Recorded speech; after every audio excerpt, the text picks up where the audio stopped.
Tunawasalimuni wapenzi watazamaji wa Kibenge TV popote mlipo, huku tukitumaini ya kwamba mpo salama, na tunatumia fursa hii kwa karibisheni kusikiliza awamu ya kwanza ya habari za matukio ya kila siku leo tarehe 23 Januari mwaka wa 2026.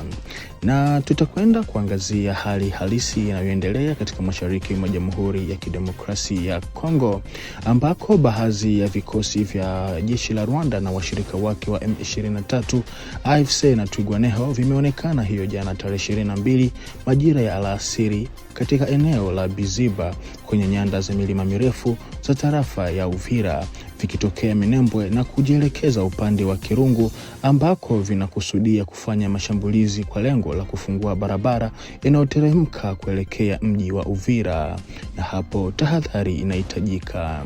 Hiyo jana Alhamisi tarehe 22 Januari mwaka 2026, wawakilishi wa jamii ya Banyamulenge wa Uvira walikanusha hadharani kauli za M23 AFC ambayo ilidai kwa uongo kwamba wanajamii hawa wa Kongo wanakabiliwa na vitendo vya ukatili mjini Uvira.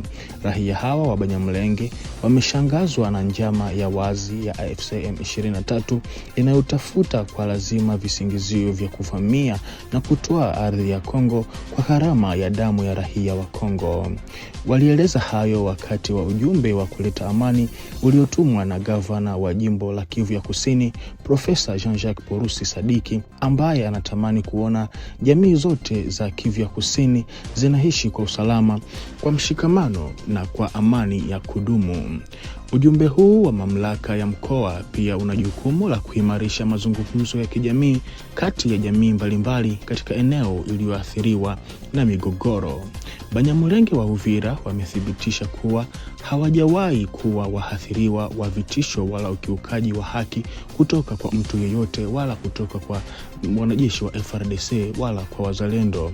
Hivyo basi wanakomesha simulizi zinazosambazwa siku za hivi karibuni na vyombo vya habari vilivyo karibu na wahasi wa M23 ambazo zinaandaa onyesho na kujifanya waathiriwa kwa kutumia watu wasio na hatia. Huko Uvira, Banyamulenge wanathibitisha tena kujitolea kwao kwa amani, mshikamano wa kijamii na heshima kwa mamlaka halali ya serikali ya Kongo, na wanapongeza juhudi za gavana Jean-Jacques Purusi Sadiki anayepambana na migawanyiko ya kijamii kwa kuhimiza kuishi pamoja, ushirikiano na mshikamano wa kijamii. Ujumbe wa mkoa ulikutana pia na viongozi wa jadi wa eneo hilo pamoja na mchungaji wa kanisa la KDC kwa lengo la kuhimiza kuishi pamoja na kuzuia hotuba za chuki. Banyamulenge wanasema hawajawahi kuipa M23 AFC inayoungwa mkono na Rwanda mamlaka ya kupigana vita dhidi ya Kongo kwa jina lao, na kwa jamii yao haihusiki na uhalifu unaotekelezwa na kundi hili linalotajwa kuwa la kigaidi la Rwanda. Na tuwakumbushe ya kwamba huko Uvira FARDC wamefanikiwa kufanya operesheni muhimu na kufichua njama ya kisiri ambako wale vijana waliokuwa wamelipwa na M23 AFC RDF ili kuwashambulia Banyamulenge na kuchoma nyumba zao kwa lengo la kufanya jeshi la Rwanda na washirika wake kudai kuwepo kwa mauaji ya kimbari kama ilivyo kawaida katika mbinu za Paul Kagame. Wamekamatwa Alhamisi hiyo jana tarehe 22 Januari mwaka 2026. Vijana hao walikuwa na jukumu la kusababisha machafuko makubwa ndani ya mji wa Uvira ili kutumikia propaganda ya M23 AFC. Miongoni mwao wapo vijana waliokuwa na jukumu la kuweka mabomu katika matukio ya awali, hasa katika Jumamosi hadi Jumatatu ya tarehe 8 Disemba mwaka 2025 huko Kasenga, Rugenge, Kilomoni ya kwanza na ya pili, Nyamianda na kadhalika, siku 4 kabla ya uporaji wa kimfumo, ubakaji, wizi na mauaji yaliyofanywa Uvira na M23 RDF.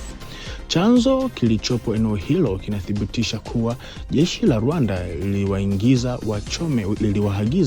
wachome nyumba za Watusi Banyamulenge kila mara kati ya saa 7 hadi saa 8 za usiku wa manane au 1h na 2h du matin, na kwamba tayari walikuwa wameua zaidi ya watu 18 bila kubagua baada ya mkuu wao kushindwa na kujificha huko mjini Sange. Kwa niaba ya raia wa Uvira, tunatoa shukrani kwa FARDC kwa umakini wao na kazi yao ambayo ni mfano wa kuigwa. Serikali ya Kinshasa inakataa hitimisho ya ripoti la shirika la kutetea haki za binadamu Human Rights Watch na kuituhumu Rwanda kwa machafuko yanayoendelea Uvira. Kupitia msemaji wake Bwana Patrick Muyaya amesisitiza ya kwamba tukio la Uvira linahusisha moja kwa moja wajibu wa kimataifa wa Rwanda. Yote yaliyofanyika kule na yote ambayo yaliendeka kule yanapaswa kuwa juu ya kichwa cha Rwanda bila kuihusisha nchi ya Kongo. Huku akaongeza ya kuwa serikali ya Kinshasa itaendelea na juhudi zake za kidiplomasia na kisheria ili kuhakikisha haki inapatikana kwa wahanga wa kiraia.